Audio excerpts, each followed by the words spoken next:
For women over 40, the path to getting pregnant can be filled with a mixed bag of emotions, from hope and excitement to uncertainty and concern. Because of this emotional roller coaster, it can be easy to feel like you don't have any control. While you can't control everything, like the outcome of a particular cycle, whether it's natural or medicated if you're doing IVF or inseminations, you can't control your partner, which I really don't recommend you try to control because that's going to backfire on you, or trying to control on a bigger scale, divine timing. You can control the most important element of the equation, you. In this video, I'm going to talk about what I consider to be the most basic and necessary step that you have to master. If you don't get this right, your path is going to feel like a struggle and you will feel lost. This step is about being clear about your intention. What is it that you're trying to achieve? I know you're thinking, well, that's really obvious. I want a baby. Yes, I understand that. My question to you is, when you're thinking about your baby, do you spend more time visualizing what your life will be like with your baby and feeling the excitement in anticipation of them coming, feeling the love that will expand as a result of this beautiful addition to your family? Or do you spend more quantity of time thinking about why they aren't there? When is it going to happen? How impossible it seems at this point, how your diagnosis and past history shows you it's probably not going to happen. Where do you actually spend more time in terms of actual minutes, hours, days, months, or even years thinking about? My guess is that it's going to be in this latter area. You're focused on the lack and the baby not being here. This is very critical to determining the trajectory of your motherhood journey. If you're focused on the end game of what you want to achieve, the baby, to the exclusion of ignoring the circumstances that don't fit with that vision, which would be the fact that your baby isn't here yet, your consciousness will be open and receptive to the stepping stones and solutions that will eventually get you there. That includes the people you need to work with and the information you need to fill in the knowledge gap of how to get from here to there. If, however, you're focused on what's wrong, and that could be blaming your body for not getting pregnant and what's missing, your baby, your focus is now on the perceived problem rather than on solutions. And I want to be clear. I'm saying perceived problems because you're defining it that way. Nothing is a problem. A situation or person that's not desired or wanted is merely an opportunity to learn a lesson, to get more clear about what is wanted, to be more creative in thinking of new lessons or new strategies, or to change our perspective. I encourage you to have this type of mindset. As soon as you define something as wrong, you discount it as a stepping stone to your end goal because you're actively pushing it away and saying, this doesn't belong to my path. Instead, I'd rather you accept it as it is, get the lesson you need out of it, and move on. So, going back to being clear about what you want. As a fertility coach, I've seen firsthand the profound impact that clear and positive intentions can have on this journey. Intention setting isn't just about hoping for the best or making a wish. It's about consciously aligning your thoughts, emotions, and actions towards the goal of becoming a mother. Intention acts as a guiding light for your mental, emotional, and spiritual energies and the energy of your spirit baby. If it's a positive intention, it's saying, I want you, and I'm creating the conditions to allow you to come in.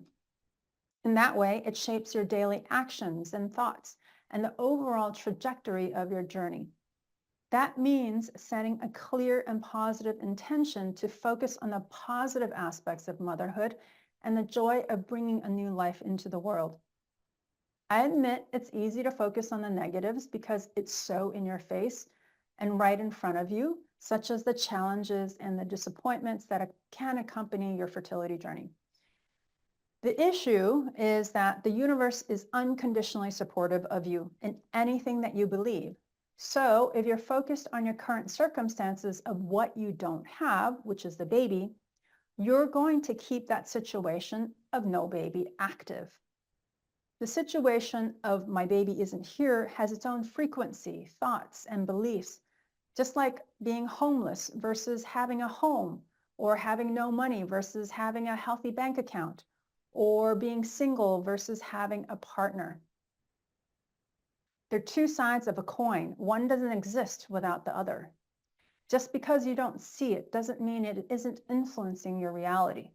To shift this dynamic, cultivate a mindset of what's possible. The shift from a mindset of scarcity to one of abundance begins with understanding that your thoughts and beliefs are potent contributors to reality. By focusing on the positive possibilities, the joy of motherhood, the connection with your future child, the growth and transformation that comes with this journey, you align yourself with the energies of creation and manifestation. And so I invite you to make a pledge to yourself right now as you're listening to me. Stay loyal by constantly recommitting to an abundance mindset of what's possible rather than what you've already experienced and limited beliefs. I'll give you practical ways to help you shift your focus. 1, practice gratitude. Begin each day by consciously acknowledging what you're grateful for. It could be something as small as your pillow or the sheets you sleep on. It doesn't matter what it is because you're training your mind to be more aware of what you already have in your life. That's often taken for granted. This simple but powerful practice helps shift your focus from perceived, again, the emphasis on perceived deficiencies, to the abundance already existing in your life. Gratitude not only enhances your emotional well-being, but also aligns your energy with the frequency of abundance and positivity.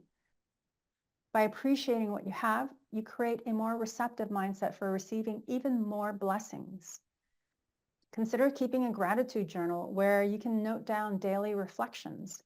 A common practice is to write down 3 things every day that you're grateful for. This act of writing reinforces the positive aspects of your life, making them more tangible and significant. I also suggest you do that with your partner when you're both in bed at the end of the day as another way to connect with them.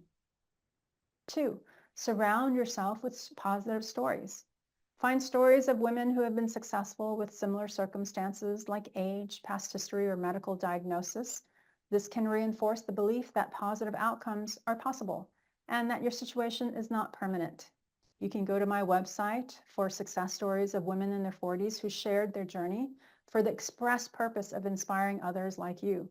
There you'll find detailed accounts that celebrate their journeys and the strategies they used, providing both motivation and practical insights. Engaging with these stories can help strengthen your resolve and maintain a hopeful perspective throughout your own fertility journey. Reframe your thoughts. The way we speak to ourselves plays an important role in shaping our mindset and emotional state. When you find yourself focusing on the absence of a baby, shift those thoughts towards more positive affirmations. For example, instead of thinking, I am not a mother, rephrase this to, I am preparing to become a mother. This reframing process helps transform a mindset of lack into one of preparation and readiness.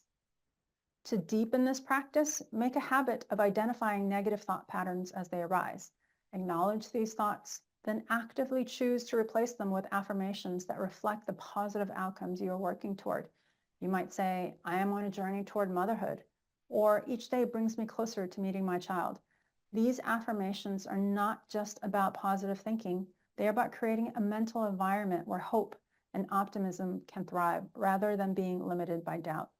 It takes a lot of practice to think more positively if you're used to thinking negatively. However, it's worth that time and effort because this practice can significantly influence your resilience and outlook. Over time, this shift in mindset can lead to a more joyful and less stressful fertility journey as you align more closely with the positive possibilities ahead rather than the setbacks of the past or the limiting beliefs. Number 4, communicate with your spirit baby. If this resonates with you, consider forming a spiritual connection with your future child.